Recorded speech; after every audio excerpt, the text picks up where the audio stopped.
हर हर महादेव बंधुगण आपण मानक शिव भक्ति चैनल को स्वागत जनाऊँगी।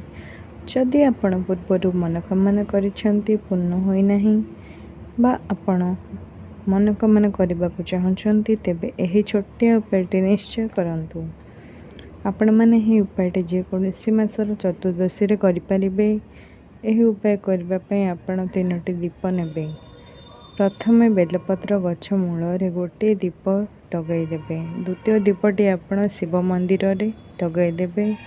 तृतीय दीपटी आपण अँला गछ मूल लगईदेवे। यही 3टी जगह दीप लगेबा समय रे महादेव, माता लक्ष्मी, माता पार्वती को नाम नहीं करी यही 3टी जगह दीप लगाइबा आरंभ करंतु।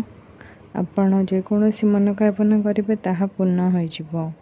यही उपायटी निश्चय करेंगे बंधुगण। वीडियो को लाइक, शेयर, सब्सक्राइब करने को भूलिए नहीं और कमेंट रे हर हर महादेव निश्चय लिखंतु।